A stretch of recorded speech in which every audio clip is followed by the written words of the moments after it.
অভিমানী তিনি, আবার নিরাভিমানীও। তাই নগরবাসী, এরূপ চরিত্র কেবল একটি আছে। এ গাথা তো নয় শিব পার্বতীর, নয় শ্রীরাম গাথা। নন্দের নন্দন রাখাল বালক, এ গাথা সুন্দর শ্যামেরই। গাথা নয় কৈলাস কৌশলের, নয় এ গাথা সুবর্ণ ধামের। যমুনা তটেরই বংশী বটের ওই গাথা গোকুল ধামেরই। মথুরার রাজা উগ্রসেন, তাকে বন্দী করে তার পাপী পুত্র কংস স্বয়ং রাজা হয়ে বসেছিল।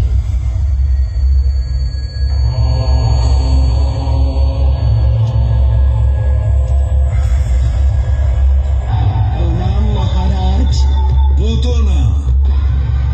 আদেশ করুন মহারাজ।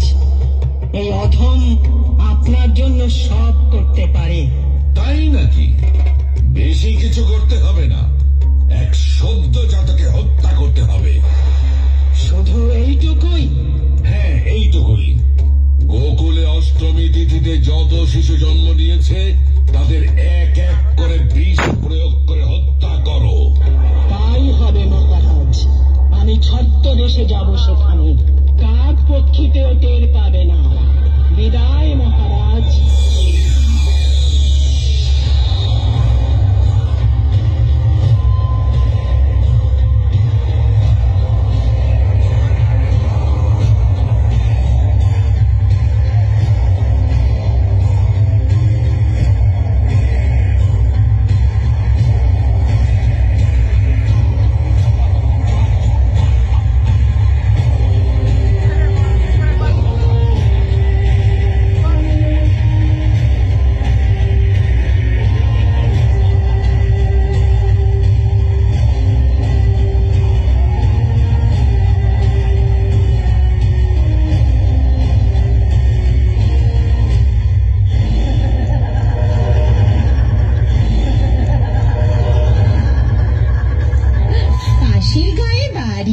এই পথ দিয়ে যাচ্ছিলাম, সকলের মুখে নন্দরানীর ছেলের কথা শুনে শুনে বড় স্বাদ হলো নিজের চোখে একবার সেই শ্রীমুখের দর্শন করি।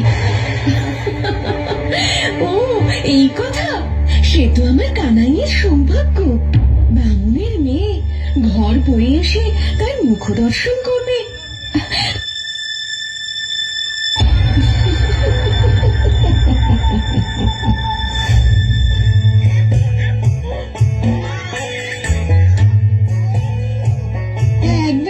ছেলেকে একটু দাও না বাপু, কোলে নিয়ে মনের স্বাদ পূরণ করি।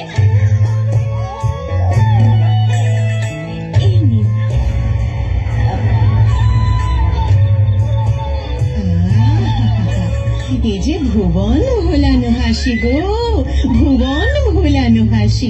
এমন মুখ থেকে তো সত্যিই চোখ ফেরানো দায়।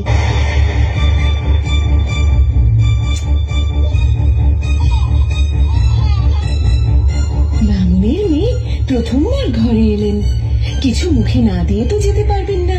আপনি বসুন, আমি এখনই আসছি।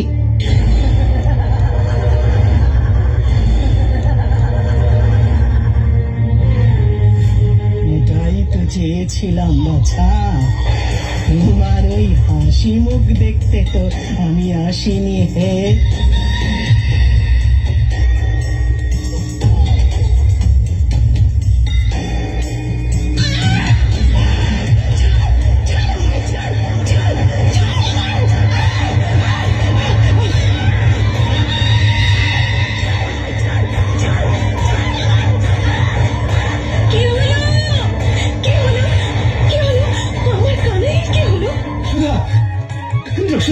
চোখ খোলো, দেখো দেখো, আমাদের কানাইয়ের কিচ্ছু হয়নি।